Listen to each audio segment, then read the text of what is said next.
వాయువ్య బంగాళాఖాతం ఒరిస్సా తీరంలో ఈ ఏర్పడిన అల్పపీడనం దీని ప్రభావంతో రాష్ట్రంలో మోస్తారు నుంచి వర్షాలు పడే అవకాశం అయితే ఉంది. ఈ నేపథ్యంలో అయితే అక్కడ ఏ జిల్లాలో ఎలాంటి వర్షపాతం ఉంది, అలాగే రానున్న రోజుల్లో ఈ వర్ష ప్రభావం ఏ విధంగా ఉండబోతుందని చెప్పి విశాఖ వాతావరణ కేంద్రం అధికారి జగన్నాథ్ కుమార్ మనతో పాటు ఉన్నారు.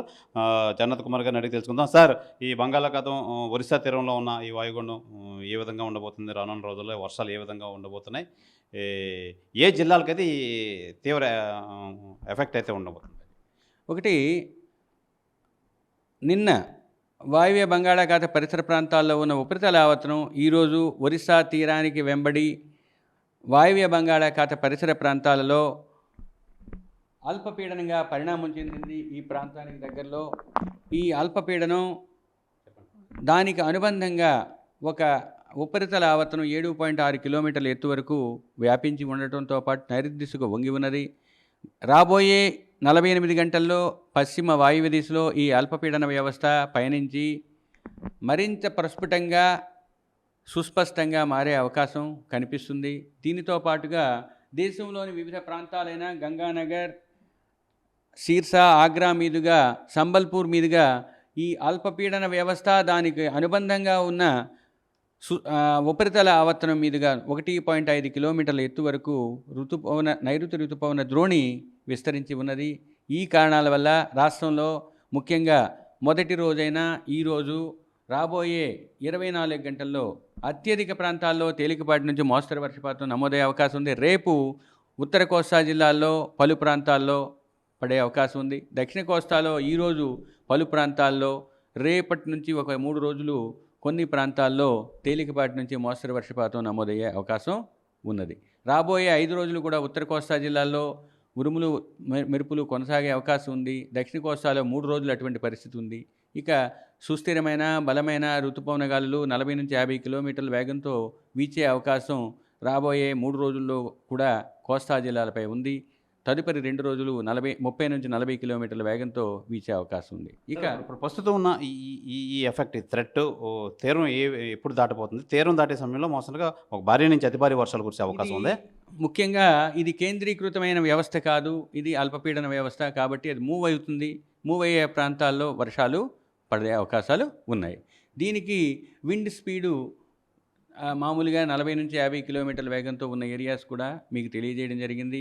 ఈ ప్రాంతాలలో మీకు స్థూలంగా చెప్పాలంటే ఈ బ్లూ కలర్ ఉన్న ప్రాంతాల్లో, లైన్ కాంటూర్ ఉన్న ప్రాంతాల్లో 20 సెంటీమీటర్లు లేదా అంతకన్నా ఎక్కువ వర్షపాతం పడే అవకాశం ఉంది. ఈ ప్రాంతంలో, రెడ్ కాంటూర్ ఉన్న ప్రాంతంలో 12 నుంచి 20 వరకు పడే అవకాశం ఉంది. తరువాత ఈ గ్రీన్ కాంటూర్ ఉన్న ప్రాంతంలో 7 కన్నా ఎక్కువ వర్షపాతం నమోదయ్యే అవకాశం ఉన్నది.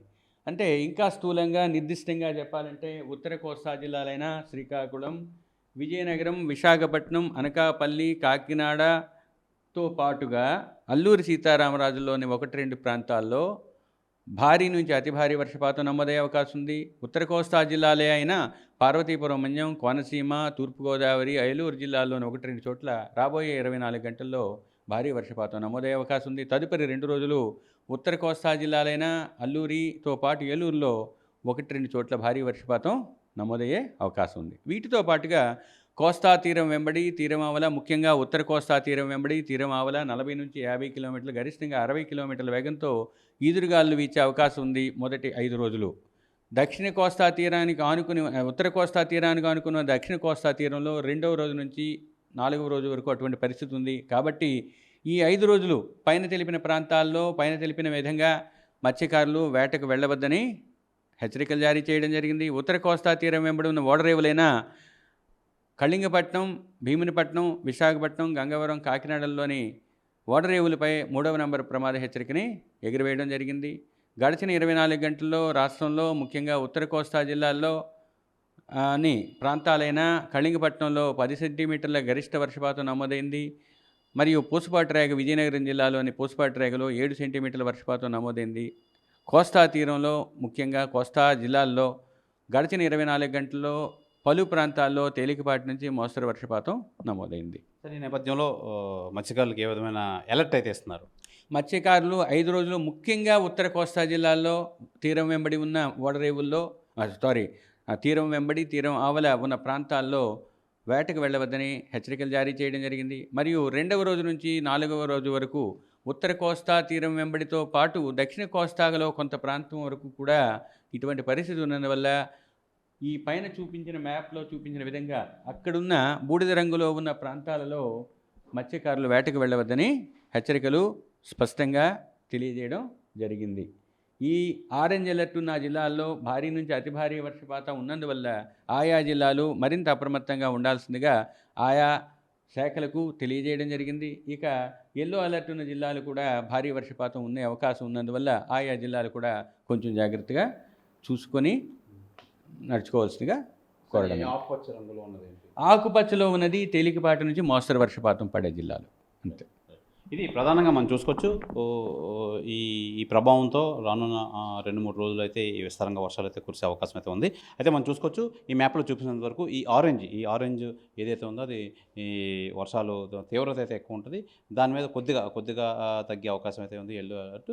అయితే ఈ గ్రీన్ మొత్తం ఆకుపచ్చ ఉండే ఏ మ్యాప్కి సంబంధించినంత మోస్తారుగా వర్షం, దీనివల్ల పెద్ద ఎఫెక్ట్ ఏమి ఉండదు. అయితే ఈ నేపథ్యంలో ఈ మొత్తం ఈ ఆరెంజ్ అలర్ట్ ఉన్న అయితే మటుకి చాలా తీవ్రంగా ఉంటుంది.